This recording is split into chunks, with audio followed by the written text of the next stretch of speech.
ഇന്ന് ഞാനിവിടെ ഉണ്ടാക്കാൻ പോകുന്നത് കയ്പ് ചീര കൊണ്ടുള്ള ഒരു ദോശയാണ്. ഇതിന് ആവശ്യമുള്ള ഇൻഗ്രീഡിയൻസ് പച്ചരി. ഞാൻ ഒരു നാഴി പച്ചരി എടുത്തു. ഒരു നാഴി പച്ചരി, മുളക് പൊടി, മഞ്ഞൾപ്പൊടി. കയ്പ് ചീര നന്നായിട്ട് കഴുകി വൃത്തിയാക്കിയത് ഒരു പിടി. പിന്നെ തേങ്ങ, പിന്നെ കായപ്പൊടി, ഇതെല്ലാം കൂടി ചേർത്ത് അരയ്ക്കണം. ഇല ഇപ്പോൾ ഇടരുത്, ഇല പിന്നീട് ഇടാൻ പാടില്ല. ഇതെല്ലാം കൂടി നമുക്ക് അരയ്ക്കാം. എന്ന് പറഞ്ഞാൽ അരി, തേങ്ങ, മുളക് പൊടി, മഞ്ഞൾപ്പൊടി എല്ലാം ചേർത്ത് ആദ്യം അരച്ചെടുക്കാം. ഞാനിതിൽ തേങ്ങ ഇട്ടു, അരി ഇട്ടു, മുളക് പൊടി കുറച്ച് പുറയിൽ നിൽക്കണം. അധികം എരിവ് പാടില്ല കേട്ടോ, കുറച്ച് പുറയിലേ നിൽക്കാൻ പാടുള്ളൂ. പിന്നെ മഞ്ഞൾപ്പൊടി ഇട്ടു, ഉപ്പും ഇട്ടു. ഇതിന് ശേഷം നമുക്ക് ഇത് ഒന്നിച്ചരയ്ക്കാം, അങ്ങോട്ട് അരച്ചെടുക്കാം. ഇതിൽ ഞാനൊരു കാര്യം വിട്ടുപോയി, കുറച്ച് വാളംപുളിയുടെ വെള്ളം ഒഴിക്കാം. ഇഷ്ടമുള്ളവർക്ക് ഒഴിച്ചാൽ മതി. ഞാനിതിൽ കുറച്ച് ഒരു തരി വാളംപുളി എടുത്തിട്ട് അതിൻ്റെ വെള്ളം എടുത്ത് ഒഴിച്ചിട്ടുണ്ട്. ഇത് നന്നായിട്ട് ഉപ്പും എല്ലാം ഇട്ട് കഴിഞ്ഞു. ഇനി നമുക്ക് ഈ ക്ലീൻ ചെയ്ത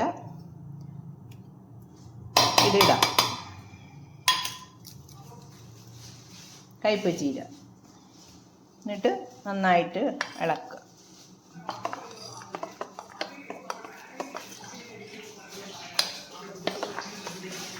നന്നാക്കി ഇളക്കി കഴിഞ്ഞിട്ട് നമുക്ക് കായപ്പൊടി ചേർക്കാം. കായപ്പൊടി നല്ല മണം വരും, അതിനാണ് കായപ്പൊടി ചേർക്കുന്നത്. കായപ്പൊടി ഇട്ടു, നന്നായിട്ട് ഇളക്കുക. ദോശമാവിൻ്റെ പണി കഴിഞ്ഞു. ഇനി നമുക്ക് ദോശ എങ്ങനെ എടുക്കണമെന്ന് നോക്കാം. കുറച്ച് വെള്ളം വേണമെങ്കിൽ ചേർക്കാം, റോസ്റ്റ് പോലെ വരും. കയ്പ് ചീരയുടെ ദോശയാണ് നമ്മൾ ഉണ്ടാക്കാൻ പോകുന്നത്. നിങ്ങൾക്ക് ഇഷ്ടമാണെങ്കിൽ ലൈക്ക് ചെയ്യുക, ഷെയർ ചെയ്യുക, സബ്സ്ക്രൈബ് ചെയ്യുക. ദോശക്കല്ല് ചൂടായി വരുന്നുണ്ട്. ആദ്യമായിട്ട് നമുക്ക് എണ്ണ തേച്ച് കൊടുക്കും. ഞാൻ ചകിരി വെച്ചിട്ടാണ് തേക്കുന്നത്. ഞാൻ പ്രകൃതി സൗഹൃദമുള്ള വസ്തുക്കളാണ് ഞാൻ കൂടുതലും ഇപ്പോൾ ഉപയോഗിക്കുന്നത്. ഈ ചകിരി എന്ന് പറഞ്ഞാൽ നമ്മളുടെ വീട്ടിലുണ്ടാകുന്ന തേങ്ങ, അല്ലെങ്കിൽ അടുത്ത വീട്ടിൽ നിന്ന് ഞാൻ വാങ്ങാറുണ്ട് ഒരു ടീച്ചറിൻ്റെ അടുത്ത് നിന്ന്. ആ തേങ്ങ ഇവിടെ പൊതിച്ചിട്ട് ആ മടൽ, ആ ചകിരി ഞാൻ എടുത്ത് വയ്ക്കും.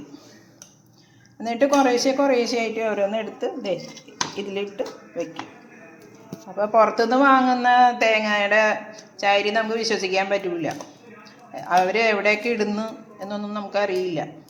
അതിൽ എന്തൊക്കെ ജന്തുക്കൾ വരും, അങ്ങനെയൊക്കെ വരും.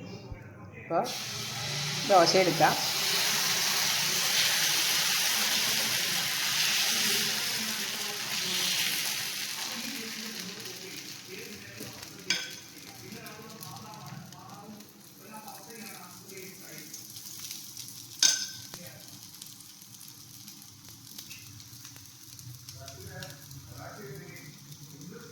സിമ്മിലിട്ടിരിക്കുകയാണ്.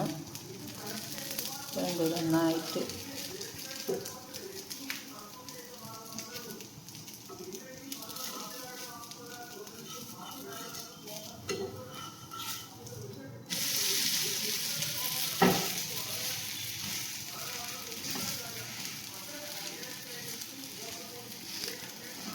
ആദ്യം നമ്മൾ ദോശ എടുക്കുമ്പോൾ എണ്ണ വരട്ടും. പിന്നെ രണ്ടാമത് ഇടുമ്പോൾ എണ്ണ വരട്ടണ്ട. 2, 3, 4 ദോശ വരട്ടുമ്പോൾ എണ്ണ വരട്ടേണ്ട ആവശ്യമില്ല. അത് കഴിഞ്ഞ് അഞ്ചാമത്തേന് നമുക്ക് എണ്ണ വരട്ടി കൊടുക്കാം. അപ്പോൾ നല്ല റോസ്റ്റിന് വരും. ഇത് അത്ര റോസ്റ്റ് ആയിട്ടില്ല.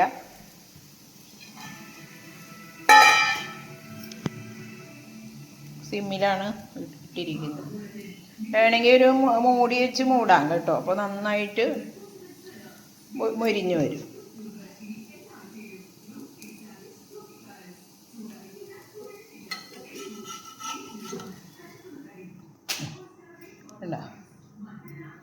അത് രണ്ടാമത്തെ ഇടാം.